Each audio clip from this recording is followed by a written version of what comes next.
A few days ago, there was an unexpected ring at the doorbell. Since no one else seemed to be home at the time, I came downstairs to answer the door. This isn't normally characteristic of me, as I have a deep-seated fear of door-to-door salesmen, perhaps stemming from some latent xenophobic instinct or something. Anyway, it was not the shovel man, but rather my neighbor from a few blocks down. This neighbor has ties to my family going back a few generations. I'm not sure if it was a blood relation, or if her grandma was best friends with my great-grandma, or what. But the point is that a closeness exists between both my mom and Oma, and this woman.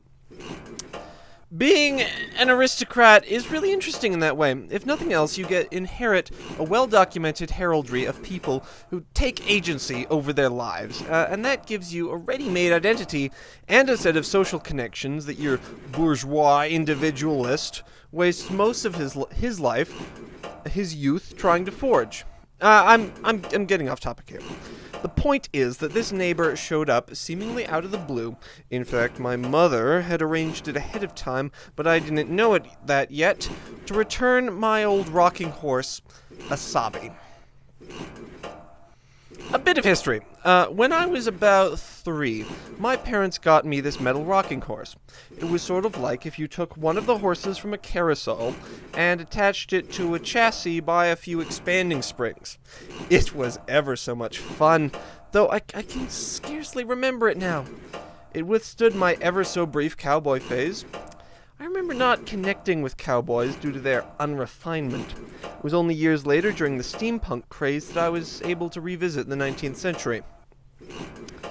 You may hear the name Asabi and think it to be something I made up to sound Japanese, a derivative of wasabi, perhaps, but you would be wrong. I came up with the name just moments after laying eyes on her, the half-intelligible gibberish of a typical 3-year-old. In fact, I don't even think I knew where Japan was at that point. Still, the name stuck, and I continued to refer to her as such years later. Of course, you can't stay 3 forever, so when I was around maybe 7 or 8, my parents decided that I had more or less grown out of Asabi, and that she was taking up too much space in the living room. She bounced around for a while, spending a stint tucked away in a friend's basement, until finally it was decided she would be better put to use if she was passed on to another kid. Specifically, the 2 granddaughters of my aforementioned neighbor. That was all still quite some time ago, and by now I had completely forgotten about Asabi. Imagine my surprise, then, to open the door one day to find her just sitting on my front lawn. Moreover, there was my neighbor telling me that her granddaughters, whom I knew as babies, were now 9 years old and had themselves outgrown the toy. One of them even likes Minecraft walkthroughs, so of course I had a couple recommendations.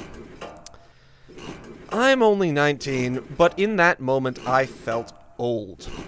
I don't know why I'm attaching so much significance to Asabi. Perhaps maybe because it's since my spine surgery I've been watching a little TV show about horses, and maybe that's put the species on the brain more than it would usually be. In any case, it's a piece of my childhood.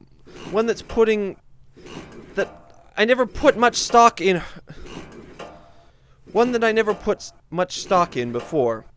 But now that she's suddenly back in my life, I feel somehow obligated to her. There is a sense of urgency to it. My neighbor only dropped her off so that a different neighbor could pick it up for her grandkids. Totally different people. Though I admit getting their names mixed up when I was younger. They're 2 aging hippie artist couples who live in close proximity to me. Not surprising if you consider the demographics of the neighborhood I live in, but in my young mind it was an easy sort of conflation to make. So, between arrival and departure, I had only a brief window with which to be with Asabi. Making a film about the whole affair struck me as a flash of inspiration as I was talking to my neighbor. It couldn't be anything too fancy, given my time restraints. No, it would have to be more in line with all the performance art nonsense I've been getting up to recently. I mean, hitting an orange with a hammer? Are you serious? It's probably for the best in any case, considering how sentimental the subject matter is. It's this sort of self-indulgent, minimalist bunk that bores me to tears at experimental film screenings. At least that stuff is usually clever and formalist. Reminds me of a dream I had about Asabi once, long ago when I still had nightmares every night. Man, I miss those days. The dream was about a video game where you got to do a variety of activities with Asabi. One of these was a menu, kind of like the creature creator in Spore, where you get to customize her main color and such. Trouble was, the game seemed to be stuck in some sort of eternal tutorial mode.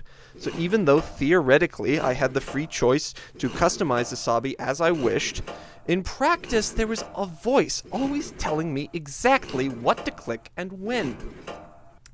This wasn't so bad, but at a certain point, the voice told me to change her mane to a kind of auburn hue called rich. This was a play on words, because the word rich in the context of color means saturated.